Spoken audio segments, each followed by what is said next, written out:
Venezuela's president opened to dialogue to resolve the political crisis in his country. Our top story in Caribbean Newsline for Tuesday, January 29th. From the CMC News Center in Bridgetown, I'm Dawn Paris. Good evening. President Nicolas Maduro is open to having talks with his opponents in Venezuela with a view to resolving the country's political crisis. He outlined his position at a meeting with diplomats and staff from consular missions and embassies in the U.S. who had been recalled to Caracas after Washington accepted opposition leader Juan Guaido's declaration that he is interim president. Maduro said he had told CARICOM leaders after their meeting with the UN Secretary General in New York on Monday that he was open to dialogue.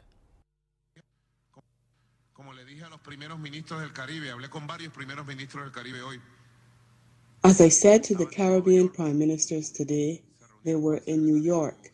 They met with the UN Secretary General Antonio Guterres. I spoke with all of them at length during the afternoon. I spoke with Evo Morales, President of Bolivia. We are also establishing contact with governments who offer to mediate dialogue, and I told them I am ready once again in Venezuela or in Trinidad and Tobago or wherever to begin a round of conversations, dialogue, negotiations with all of the Venezuelan opposition when and where they want them. In addition to discussions with the UN boss, CARICOM leaders held talks with the permanent representatives of Canada, Russia, the European Union, and the African Union. In a communiqué issued following the talks, the Caribbean leaders expressed grave concern over the untenable situation in the South American country. It stated that CARICOM is steadfast that the region must remain a zone of peace. The United States is leading a number of Western and Latin American countries in recognizing Guaido as interim president, but Russia, China, and Cuba are among nations supporting President Maduro, who was sworn into office earlier this month for a second consecutive term following disputed elections last year. Meanwhile, the U.S. has imposed sweeping sanctions on Venezuela's state-owned oil company aimed at pressuring Maduro to cede power to the opposition. Well, Grenada's Prime Minister Dr. Keith Mitchell says mediation is the only way to amicably solve Venezuela's political problems, and he warned that if there is no peaceful resolution, the situation could easily engulf the entire Caribbean, with serious consequences for all countries in the region.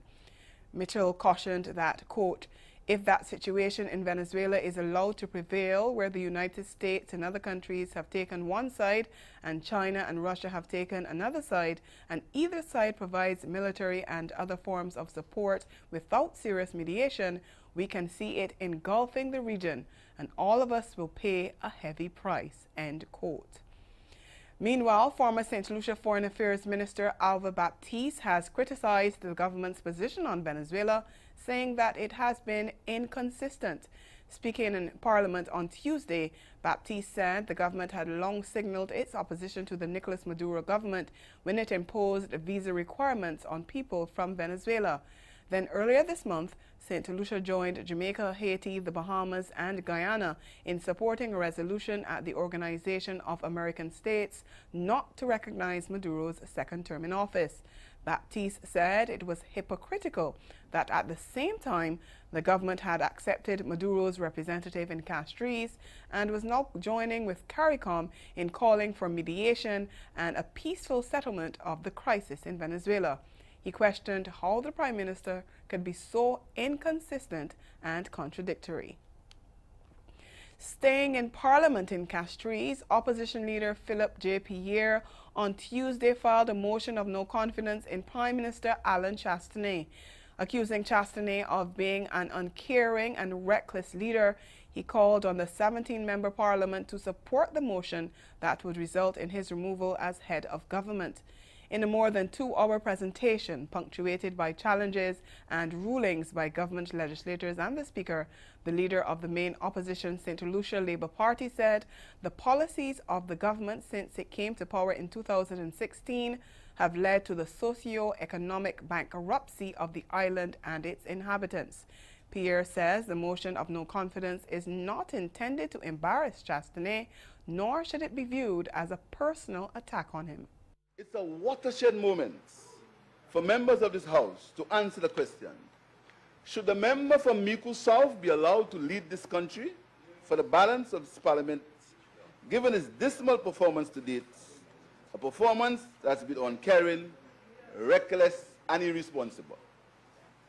It is also called the members of this House to examine the evidence before them and to do so with the best interests of the country in mind. In particular, for the members opposite to be men and women of integrity by declaring publicly what they say privately about the Prime Minister's dismal performance and to place country above self. This is the challenge before members today. I shall make the case against this Prime Minister as an uncaring, reckless, and irresponsible leader, and that members withdraw their support for the member as the Prime Minister and Minister of Finance. Earlier, government legislators had sought to prevent the matter being debated. Government Member of Parliament Guy Joseph claimed that the motion was not in keeping with the standing orders.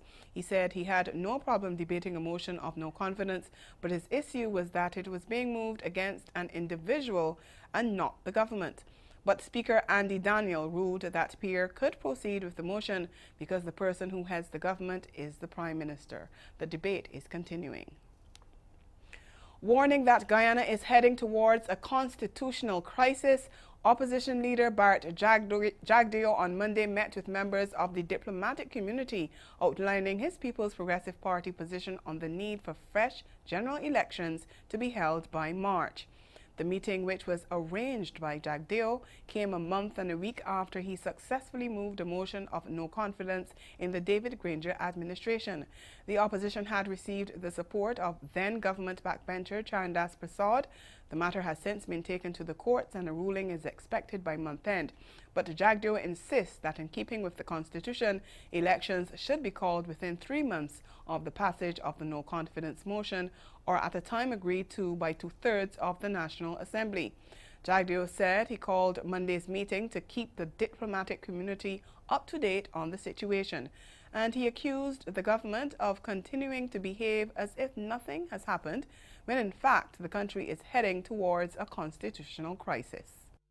To a constitutional crisis. So I pointed out clearly about that rapid pathway to a constitutional crisis and what will take place once the country gets into the constitutional crisis, how we will act. And we've made it clear, and you are aware in the public domain of what the approach will be on our side.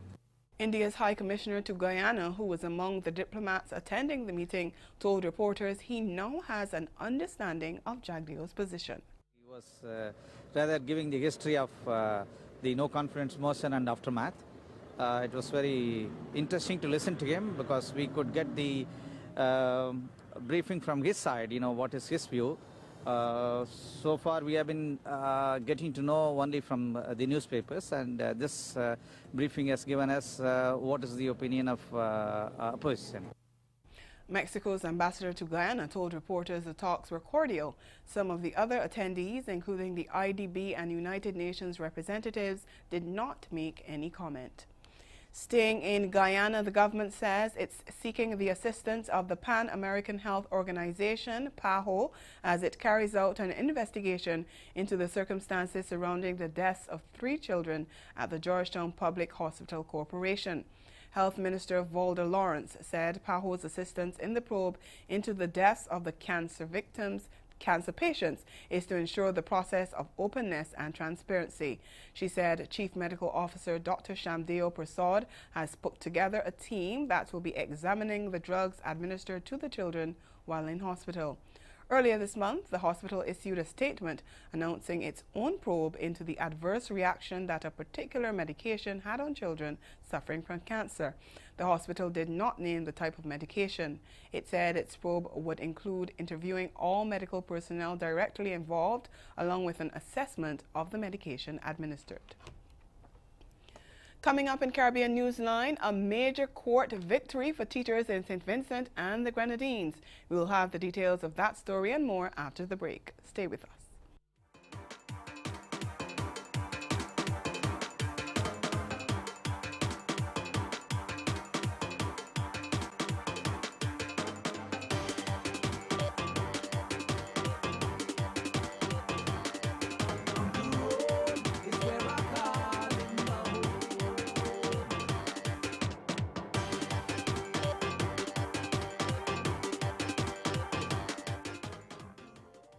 Today we're here talking about the Jesus Ferreira case, which is the police shooting case. Yes, it was. You represented Mr. Ferreira. Yes.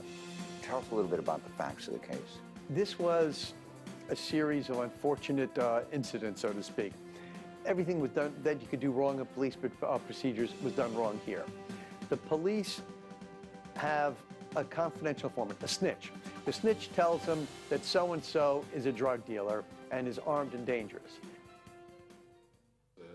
It's interesting. You have a politician from this coalition who says something completely vulgar and stupid and beyond belief, and then the government says, no, it's not a good idea, and people then say, the government is being sensible, when in fact the whole political battleground is now controlled by the right and the far right. Yeah. So everything has become relative.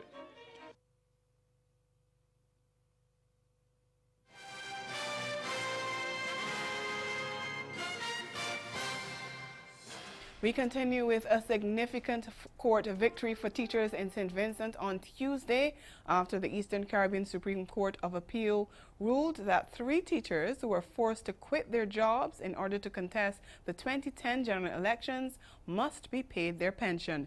The union had filed a motion on behalf of the teachers who ran in the polls on the ticket of the main opposition New Democratic Party. The teachers were not rehired after they were defeated. High Court Judge Justice Brian Cottle, in a ruling in February last year, dismissed the case, describing the union's case as being entirely hopeless.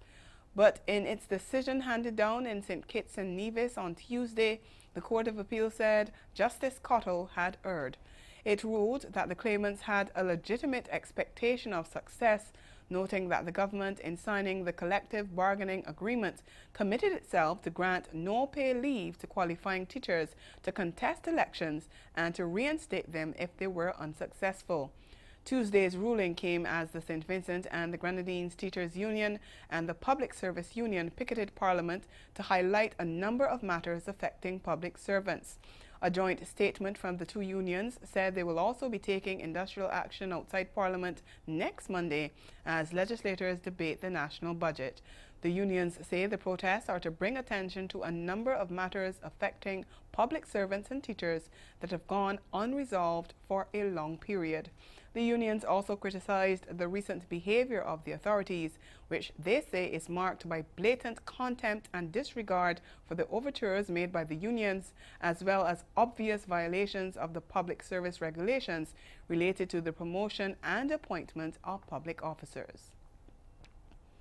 Over in the Bahamas, Prime Minister Dr. Hubert Minnis has told the country that expanding the economy is key to growth and that a dynamic mix of local and foreign investment projects is part of the government's strategy to drive such growth.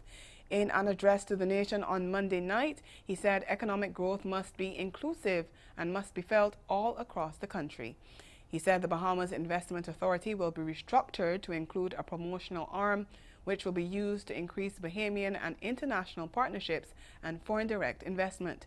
Minnis said entrepreneurs and small businesses are another key element in growing the economy, and his government is committed to investing $25 million in supporting small businesses over 5 years. But opposition leader Philip Davis dismissed Dr. Minnis's address, saying that what the Prime Minister said could not hide the fact that his government is failing. The Jamaica government will be ramping up its divestment program over the coming months. Prime Minister Andrew Holness made the disclosure at the official opening of a 120-room hotel in Montego Bay, saying some government assets are more efficiently used outside of government control. We get more in this TVJ News report. Some through divestments, some through public-private partnerships, and others through corporatization. The government ridding itself of dead weight or assets which it cannot fully utilize. The state now inviting the private sector to take on the risk. In the coming months, the government will intensify its policy of full asset utilization. We will be looking at all the assets in the government's portfolio, and through a process that is competitive and transparent, we will be making them available to the private sector, to persons who demonstrate the drive, the interest, the entrepreneurship, persons who are risk takers. But it's not only for the big players.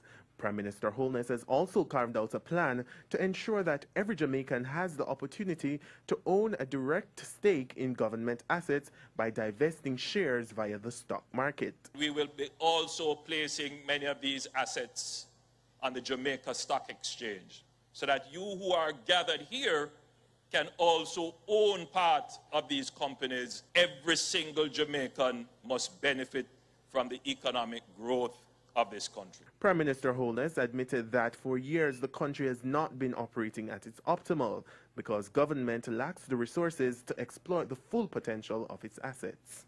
Ahead in Newsline Sport, 4 Antiguan women make sailing history. The details when we return.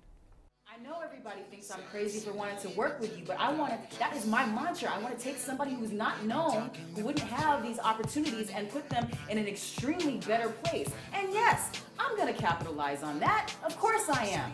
That is how this world works. I want a lingerie line. I want you to design it. I want you to see that you're much better than that crap you're putting out in your store or your closet or whatever you want to call it.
Four young Antiguan women made history for their country when they became the first all-black women's team to successfully sail the 3,000-mile trek across the Atlantic.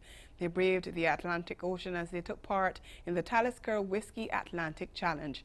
Terry Andrews of ABS News reports.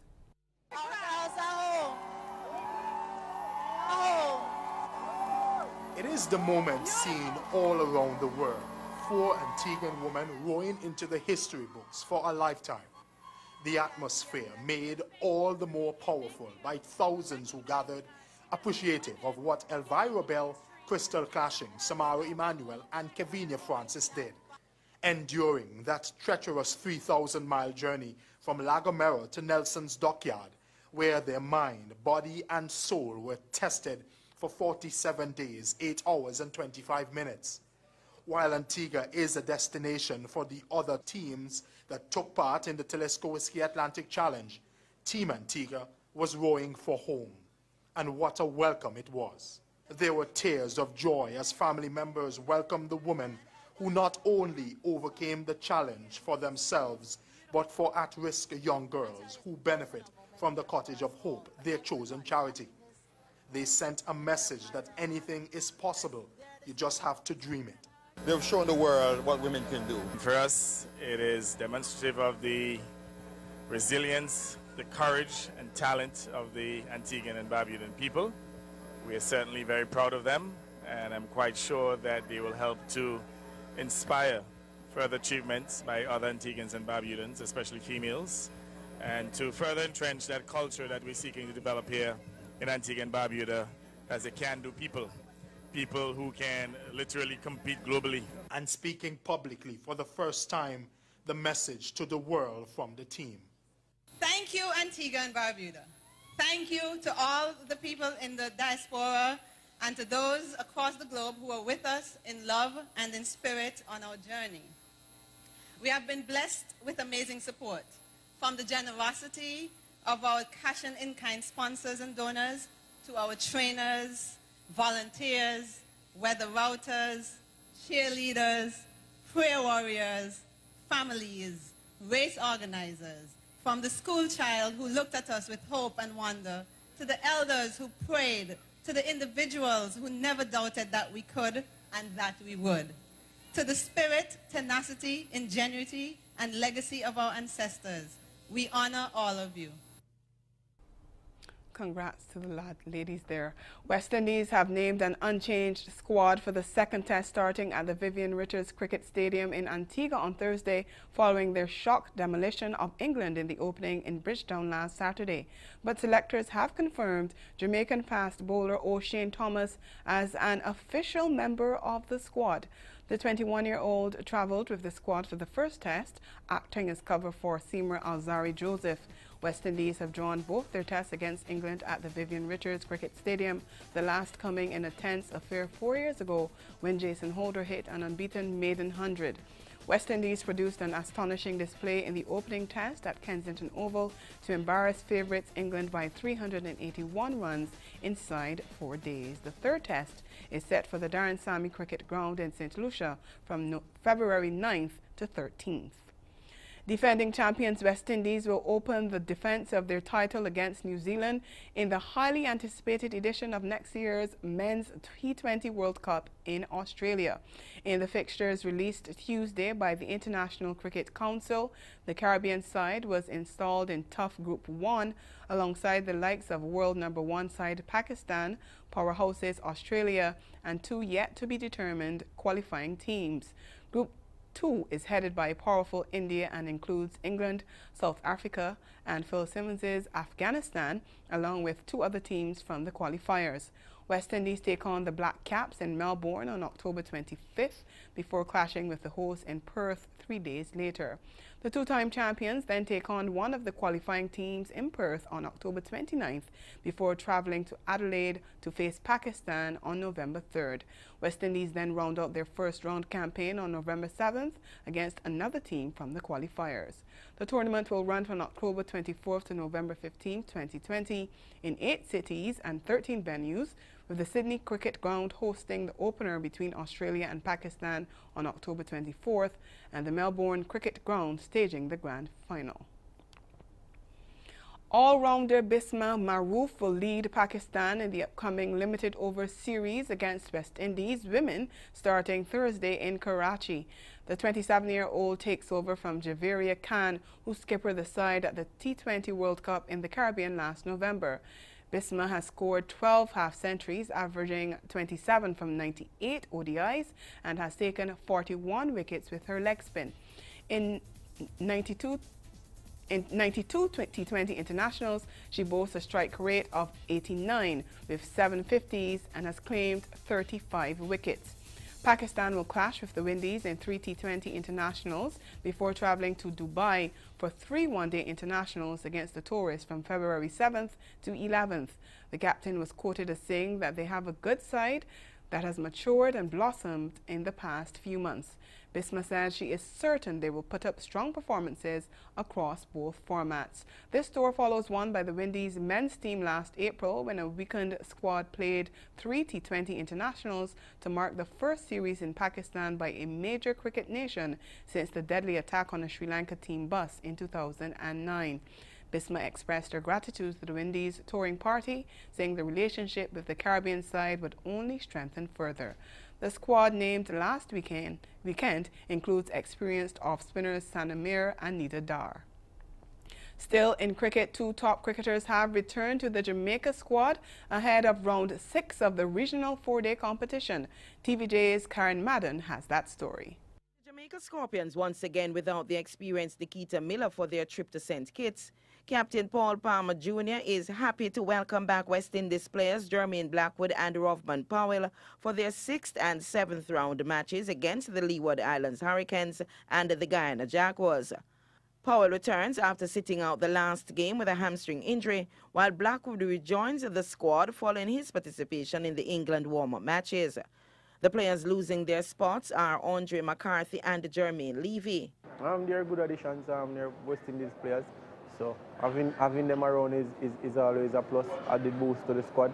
And we're looking forward to going down there and to win these games. In the meantime, Brandon King, who returned from injury with back-to-back half-centuries in the Scorpions' win over the Volcanoes, is hoping to carry on his good form after once again being among the runs in the JCA Super League at the weekend. It's always good as a player. And that's the sport. We'll be right back.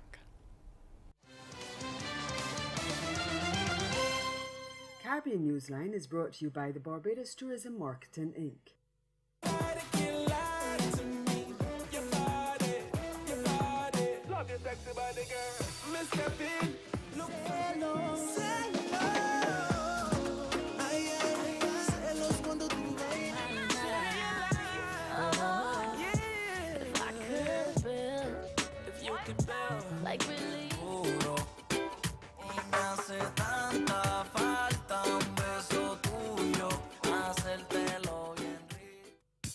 Follow your heart to St. Kitts and make plans to join us at the 23rd Annual St. Kitts Music Festival. 5 days of world-class entertainment from Wednesday, June 26th to Sunday, June 30th, 2019. See Butcher Banton live as he makes his epic return to St. Kitts.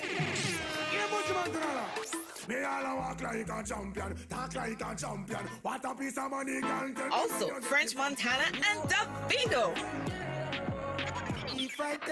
Popcorn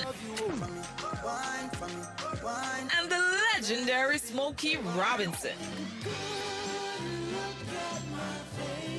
This is just the first wave of announcements. Many more acts to come.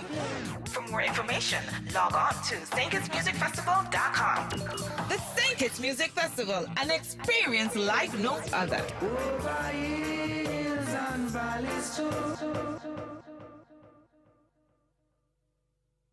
You know, there are about 1 million people who will soon not get a paycheck.